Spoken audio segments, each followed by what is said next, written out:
How's it going, everybody? Well, man, Wes here. And I'm Hefe. And welcome to day 22 of What's Your Poison's 24 Beers of Christmas. Whew. I know, man. It's a wild ride. This is a very ambitious project. Yes, it is. But you know what? It's a great thing. I wouldn't want to do it with anyone else. Amen on that. Well, time for me to open this up, And we have... Ooh! Island of Misfit Beers from Obscurity Brewing, the people that helped put this together with Lodi Tap House. Fantastic.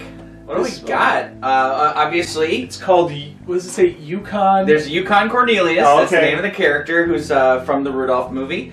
A Belgian red full of holiday flavors with sweet potato and maple syrup. Ooh, now that's interesting because we have done a sweet potato ale from my neck of the woods in the Quad Cities of Bent River. So that with the Belgian red, I don't. I mean, I'm not like worried. I just think a malty, a good malty Belgian style beer with those flavors, I think it could work. But I think we're gonna have to find out for ourselves. Let's just see. All right, do the honors. Whoa! Oh, got a little. Ooh. Got a little squirter there. A little bit. All right. Yep. Looks like a Belgian double. Oh yeah. Belgian amber. Yeah. Right in the nice ball there. Oh yeah. Go. Let's see. It's not really close enough to my nose to really get. But it looks beautiful. It does. It looks real pretty. All right. There we are. Yukon Cornelius. Oh, now I smell it. Okay. Oh. It's in there. Yeah. Definitely a Belgian double. That maple sweetness. Yeah. That maple sweetness is gonna blend in really well with the yeast and the booziness. I imagine it is 6.8. Not too bad. No, no. Cool. Jingle jangle. Jingle jangle.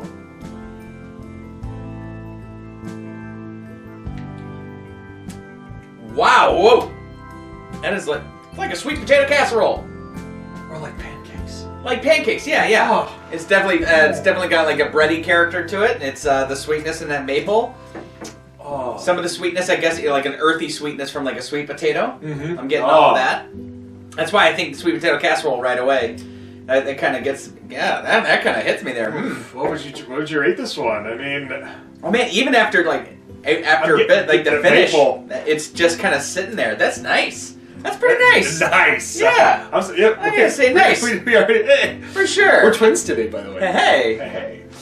No, totally agree. Yeah. This is nice. This is I don't know if I could have more than one of these. No. I mean, and not in the way of I wouldn't want one, but this is really interesting. This is really tasty. You'd be going timber by the end of the day. If you had a bit few too many there. Oh yeah, you're gonna be falling down like an oak tree there, bud. Yeah, it's gonna be like falling down concrete stairs that haven't been properly de-iced. You know what I'm saying? Oh, and then you wake up the next morning saying, "Oh, I didn't have a holly jolly Christmas, but I got one holly jolly hangover." Right. Oh yeah, and then you know. Do you smell sulfur? I was supposed to shovel the driveway this morning, but it didn't kind of work out too much because that beer last night. Oh, missed the last step. Headbutted the wainscoting. Yes. Oh man, I like how. Yeah, definitely nice. The more I drink it, though, it's definitely getting sweeter as I drink it. I'm getting a little gas buildup. Normally, I would not like that.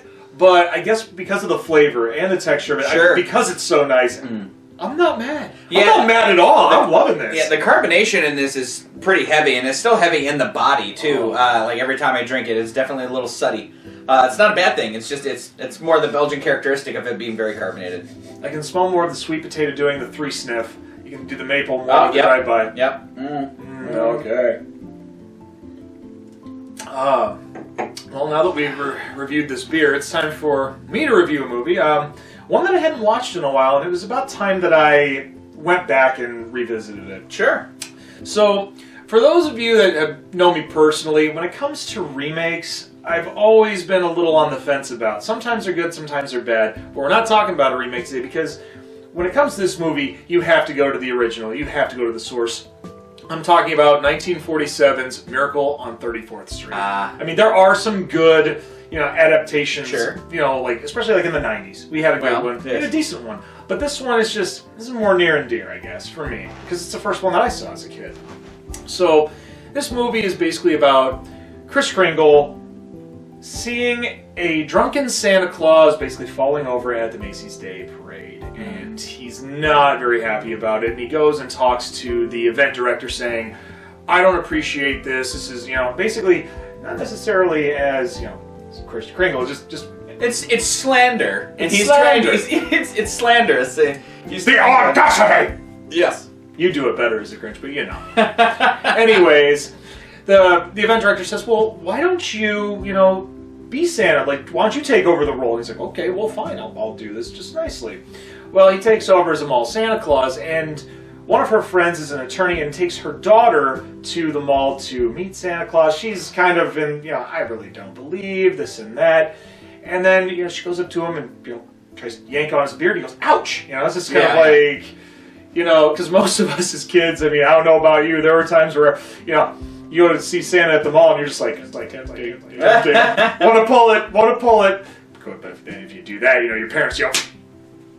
I was a byproduct of the 80s. That happened back then. Get over it, folks. So while all this is going on with the event director's daughter kind of getting an idea of, is this really Santa? I'm not sure. A lot of shopping mall stores are in competition with each other because it is the holidays. Everybody wants the next big thing to buy at their stores. And Kris Kringle kind of brings everybody together. There's just this kind of, magic in the air of why people are actually being nice to each other. And eventually this goes into a full-on courtroom situation where, are you really Santa Claus? Pretty much. And, I'm not going to ruin the rest of it for you. You need to go out to your local video store and pick one up. Yeah. I like it. All right. Well, it is a Christmas classic. A lot of people definitely love that movie. I like it simply, for one reason.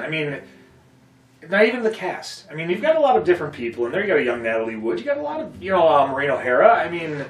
And of course, I'm trying to remember the actor's name that plays Kris Kringle, like Edmund Munn, something like that. There'll be a caption on the screen just because, man, look what you did to me on my review. Look what you did. I love you, though. Man, I've got to say just about the beer review, it's too bad. It's great that this actually has some good flavor, but I was really worried that if there was no flavor, I was just going to end up doing this. Nothing.